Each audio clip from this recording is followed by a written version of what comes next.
On the 24th of December 2024, Mrs. Justina Amunde, like many Nigerians, attended a Christmas Eve service in her local church in Obudu local government area of Cross River State, Nigeria. As often expected, the service that day lingered far into the night, and Mrs. Amunde arrived at her home very late that night after the service. After getting into her home, she locked all the doors and windows to ensure that thieves couldn't get into the house. After she had done that, she went to bed, thinking that she had done all that she should to keep her family safe. But little did she know that the true danger lay within her household. At around 1 a.m. in the morning, Mrs. Amunde's help in the house got up and went to the kitchen to get some water to drink. According to her, she had been thirsty and needed water, which had necessitated her going to the kitchen by that time of the morning. On getting to the kitchen, she turned on the lights, only to receive the shock of her life. Matthias Amunde, the second to the last child of Mrs. Amunde, was crouched inside the kitchen store together with his friend. From all indications, they had both been trying to hide. Shocked by the unexpected sight, the help let out a piercing scream, which attracted Mrs. Amunde, who quickly ran to the kitchen to ascertain what was happening. This was where everything went wrong. You see, before this occurrence, 29-year-old Matthias Amunde had been nursing a desire to make money. But instead of thinking about the possible legal ways of making the money he wanted, he resorted to the evil called ritual money. He approached a native doctor who told him the necessary parts he needed to facilitate the ritual. So as Mrs. Amunde came rushing into the kitchen, she would never have expected in a million years that the heart of the child she bore and nurtured for years had been overtaken by greed, the desire for quick wealth, and had turned so dark that she became nothing more but a tool to achieve his greedy ambitions. Just when Mrs. Amunde was trying to make sense of what was going on in the kitchen, Matthias Amunde and his friend, identified as Marcus, pounced on his mother and began clubbing her on the head with heavy sticks and a hammer. The attack was so ferocious that Mrs. Amunde lost consciousness and passed on. Matthias Amunde and his friend then went ahead to hold the help captive to prevent her from telling, and then proceeded to steal all the money they could find in the house. After that, they decided it was time to dispose of the body. But first of all, Matthias Amunde shaved off his mother's hair with a razor blade and collected the hair. This was part of the ingredients he was asked to bring for the ritual. I cannot begin to imagine the heartlessness of this act of a son on his own mother. After collecting the hair, Matthias and Marcus dragged his mother's body to a nearby well where they dumped it. After this, they escaped to another local government while holding the help captive, threatening her with death if she ever told what she saw.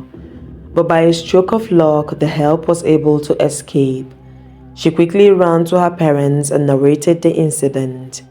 Her parents went to Mrs. Amunde's house to ascertain the truth of the story, and much to their shock and horror, the story was indeed true. Mrs. Amunde was lying dead in the well. The police were immediately alerted, and soon enough, about 12 days after the ugly occurrence, Matthias Amunde, along with the ritual chief priest, were arrested. Marcus, however, is still at large. But after the news of the horrific incident spread, people began to wonder what may have gone wrong.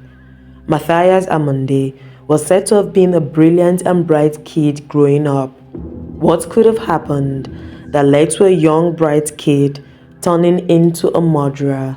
The answer we might never know. Our second case takes us through a much darker lane. This story is so twisted. It's impossible to understand how a child would want to end the life of his mother, but surely there is no word to describe a mother who would sacrifice her own child for money. Sometime in January of 2022, A young man identified as Afeez Olarere, 32 years old, was driving along the Itamaga Ikorodu Road in Lagos State, Nigeria, when he was stopped by the police. Now the police had no prior idea of who Afeez was. This was just a routine stop and search, but little did the policemen know that they were about to make a gruesome discovery. When asked where he was headed, Afeez Olarere said he was driving to the mortuary, and that was true. Perhaps the reason for his honest reply was because Afeez realized that his car was going to be searched, and in the trunk of his car was something he would not be able to explain away. As per usual, the policemen asked him to open the trunk of his car so they could make a thorough search. Now trembling, Afeez headed to the trunk of the car and opened it. Lying wrapped in layers of clothing was a young man who would later be identified as the 21-year-old younger brother of Afeez. He was cold and dead. Now, according to Afeez, he was taking his younger brother, who had sadly passed on, to the mortuary. But when the police took a closer look of the corpse, they noticed that something was very odd. Certain parts of the body were missing, like he had been cut off. The police immediately suspected foul play and began to question Afeez, demanding to know why the corpse was in such a state. After a series of questions, the policemen did not receive a satisfactory answer from Afeez, so he was immediately arrested and taken into custody. It is while in police custody that Afeez would make a chilling confession that would shock as many who heard it.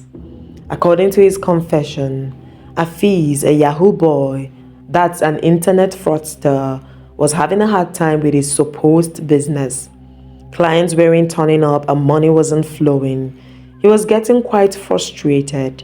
It was at this point that his own mother took him to a traditional herbalist, who she believed would help him salvage the situation and put him back into the game. The traditional herbalist told them that he could help solve the problem, but that he would need certain vital parts from the human body so he could perform a ritual that would help Afeez succeed. He went further to stress that the parts had to come from a sibling of Afeez. After they had gone home from the herbalist, Afeez said he began to change his mind about the whole ritual thing, as he was not comfortable with the herbalist's instruction of using his own sibling. So he related his feelings of uncertainty to his mother. Shockingly, his mother encouraged him to go through with the ritual. She told him that he should use his 21-year-old brother since he was still young. She went ahead to purchase a poison, which she gave to Afeez to put in his brother's food. 20 minutes after consuming the poison, Afeez's younger brother dropped dead. This was when Afeez, together with his mother, began to cut off the parts they needed for the ritual. It was after they had gotten all that they wanted that they made plans to deposit the body at the mortuary. It was during the trip that fate caught up with Afeez and his mother, and the evil secret was revealed. Afeez's mother was also promptly arrested by the police, and both of them were made to face the full weight of the law for their actions. Today's stories are a gripping reality of how deep the evil called money ritual has eaten into the fabrics of the Nigerian society. The young and the old now indulge in it. From sons killing their mothers to mothers encouraging their children to engage in Yahoo and even money ritual, it is indeed something of great concern. But what are your thoughts on these cases? Let me know in the comment section. Don't forget to like and subscribe to this channel for more true crime content and eye-opening stories. Until next time, stay prayed up and stay safe.